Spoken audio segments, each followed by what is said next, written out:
गंगा मैया कहां से निकली हैं? बोलो। गंगोत्री से। गंगोत्री से निकलने के पहले कहां से निकली? कहां से? भगवान शंकर की जटा, भगवान शिव की जटा से निकलने से पहले गंगा जी कहां से निकली? गंगा मैया का एक नाम है विष्णुपदी। क्या नाम है?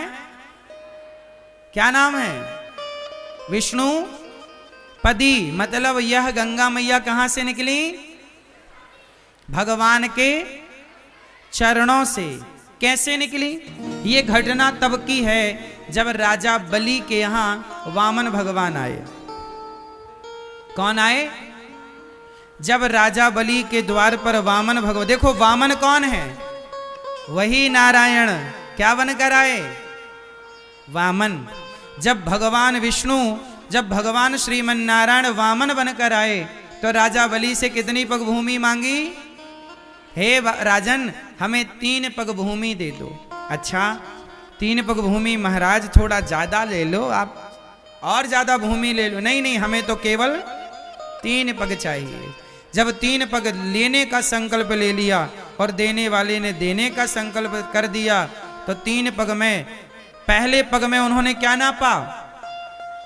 पाताल, अतल, वितल, सुतल, तलातल, रसातल, महातल, पाताल, 7 लोक नीचे के नापे वामन भगवान ने। फिर 7 लोक ऊपर के जब नापे तो भगवान नारायण का पांव स्वर्ग को सबको नापता हुआ जब सत्य लोक में पहुंचा तो सत्य लोक में ब्रह्मा जी विराजते हैं।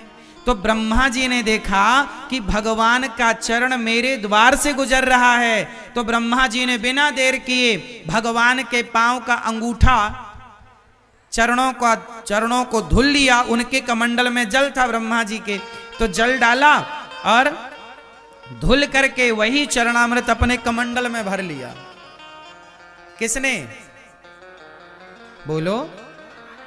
ब्रह्मा जी ने। किसने भर लिया? भगवान नारायण का, मतलब भगवान वामन जी के चरण धुलकर ब्रह्मा जी ने कहां भर लिए? अपने कमंडल में।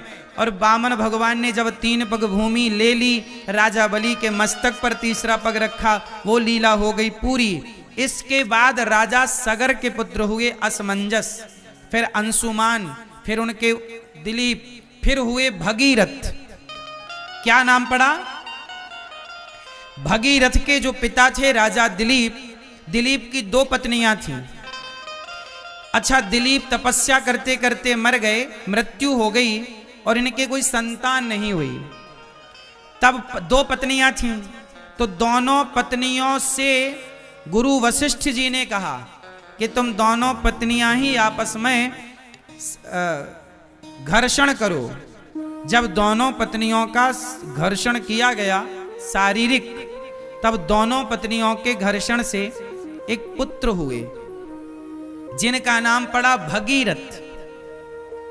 उनका नाम इसलिए पड़ा भगीरथ क्योंकि ये 2 भगों के कारण प्रकट हुए, तो भगीरथ नाम पड़ा। पर इनके शरीर में हड्डी थी नहीं ज्यादा, तब गुरु वशिष्ठ जी ने कृपा किया, फिर इन्हें जीवन दिया। उन्हीं का नाम पड़ा भागीरथ, भगीरथ। तो फिर भगीरथ जी ने तपस्या करी, और भगीरथ जी ने जब तपस्या की तो उनके तपस्या के प्रभाव से ब्रह्मा जी प्रकट हुए। कहा कि प्रभु ऐसी कृपा करो, गंगा मैया दो, ताकि हमारे पूर्वजों का उद्धार हो जाए। उनके सगर के 60,000 पुत्र कपिल मुनि के अपमान करके जलकर गंगा सागर में भस्म हो चुके थे।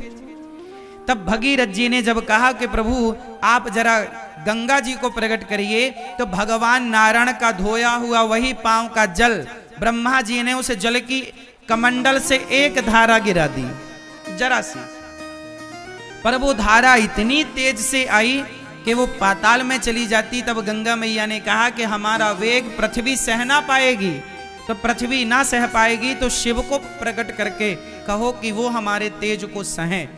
तब भगीरथ जी ने शिव को प्रसन्न किया और शिव ने कहा कि भगवान का चरणामृत है गंगा, तो प्रभु के चरणामृत को तो भक्त अपने माथे पर सजाता है। तो गंगा मैया को भगवान शिव ने अपने माथे पर सजाया और वही वेग से जब शिव जी की जटाओं में गई, फिर शिव जी ने उन्हें धीरे से छोड़ा। और जब धीरे से छोड़ा तो गंगा मैया को हरिद्वार के ऊपर एक साधु रहते थे जिनका नाम था जन्नू ऋषि। क्या नाम था? जन्नू ऋषि। तो जन्नू ऋषि ने गंगा जी ने बाबा जी की कुटिया बहा दी।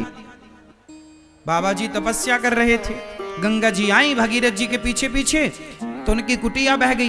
अरे बाबा जी ने कहे कौन हो, हमारी कुटिया बहा दी, यहां। जन्नू बाबा गंगा जी को पी गए, बम, गंगा जी हो गई बम। अब भगीरथ जी बोले हे भगवान, ब्रह्मा जी को प्रकट किया, शिव को प्रकट किया और बाबा जी पी गए, पूरी गंगा पी गए। हे महाराज, हमारे पूर्वजों का उद्धार कैसे होगा, थोड़ा कृपा करो। तब जन्नू ऋषि ने अपनी जांघ से गंगा जी को प्रकट किया, इसलिए गंगा जी का एक नाम है जाह्नवी। गंगा मैया का एक नाम क्या है? जाह्नवी। फिर गंगा मैया वहां से चली तो आगे 7 हरिद्वार के ऊपर ना 7 बाबाओं की कुटिया थी, सप्त ऋषियों की। तो गंगा जी को लगा कि एक बाबा की कुटिया बहाई तो पी गए, यहां 7 साधु हैं, यदि बहा देंगे तो फिर तो निकलेंगे भी नहीं। तो गंगा मैया ने 7 संतों की कुटिया को बचाते हुए आगे बढ़ी, तो गंगा मैया की 7 धाराएं हो गईं। तो हरिद्वार के ऊपर गंगा मैया की कितनी धाराएं हैं? 7 धारा है। वो 7 ऋषियों को बचाने के कारण हो गई। फिर वही गंगा मैया जब चली तो चलती चलती चलती चलती जब वो प्रयाग पहुंची तो गंगा मैया के सामने प्रयाग में भी एक संकट आकर खड़ा हो गया।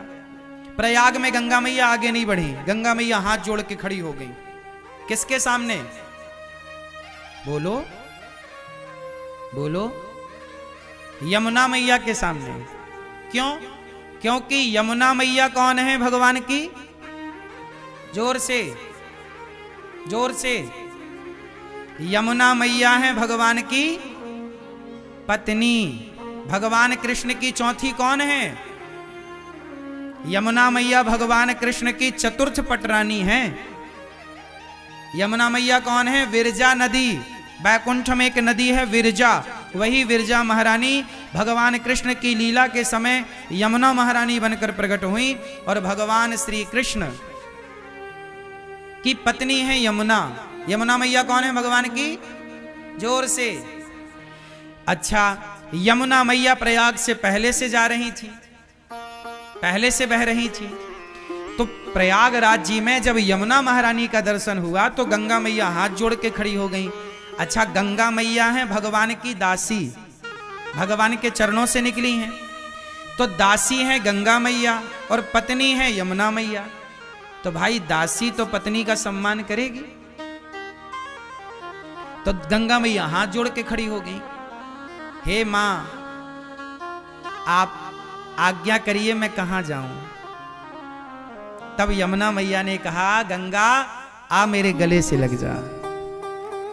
तब गंगा मैया को यमुना जी ने अपने गले से लगाया और गंगा मैया ने कहा, यमुना मैया ने कहा बहन आज से आगे की यात्रा अब तू करेगी, आगे तेरे नाम से जाना जाएगा, मैं अपनी यात्रा यहीं पूरी करती हूं। तो यमुना मैया की यात्रा प्रयाग में पूरी हुई और यहां से आगे किसकी यात्रा चालू हुई? यमुना मैया की आज्ञा से चालू हुई। किनकी आज्ञा से चालू हुई? हाँ, यमुना मैया की आज्ञा से चालू हुई। यहां एक तीसरी नदी भी है जो जब मां अपने बेटी के बालों में चोटी करती है, क्यों मैया आप लोग बालों की चोटी करती हो ना अपनी बेटी की या अपने पोती की, बहन की, तो चोटी करते समय कितने धाराएं निकालती हो बालों की? 3।